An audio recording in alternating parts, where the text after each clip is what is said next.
Arkansas Cemetery Board is looking into complaints at one Pulaski County cemetery where visitors call landscaping conditions horrific. Good evening, everyone. I'm Donna Terrell. I'm Kevin Kelly. Fox 16's Melissa Schroeder has been working on this story the past couple of days. She joins us live in the studio with more on what she found out. Melissa. Well, good evening, guys. According to the new company managing the cemetery there in Hensley, the property's condition was a mess when they took over. But regardless of what led up to the situation, families wanting to show respect say they've been greeted with anything but that. It look a hot mess.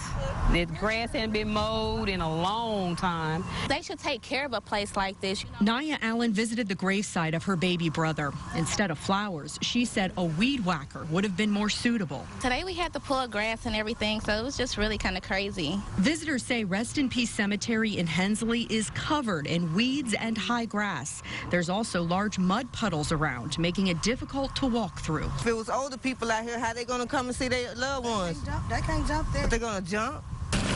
So people are pretty upset about the weeds and high grass in the cemetery, but one family says they're even more disappointed because they say someone stole something from their loved one's grave. They broke off the thing that you put the flower in. Renee Sabb Tuckerson says the vase on her former husband's headstone is missing. It's not a good feeling.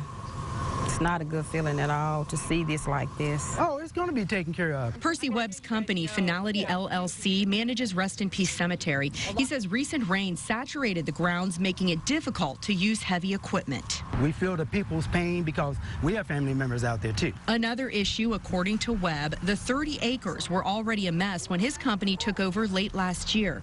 And he says the previous manager hasn't returned all the maintenance tools. Having the equipment when we are doing it will allow us to do a more efficient and effective job. But family members expect more. The amount of money we pay, we should be able to get better treatment out here for our loved ones.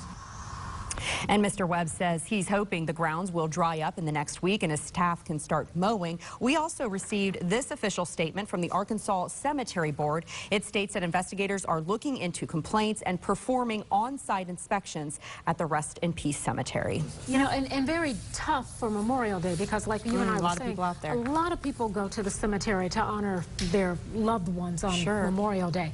But, and I get what Webb is saying in terms of using heavy equipment on already saturated ground because of the rain, but certainly there are some areas out there that could be mowed. Yeah, and that's a good point. He did allude to that. He said that we were able to get to some of the gardens in the cemetery, and I do want to point out when we were there, we did notice some of the areas were trimmed, but keep in mind this is 30 acres. It's a lot. This is a lot to mow, and they still have a lot of work to do out there. Okay, all right, Melissa, thanks. You're welcome.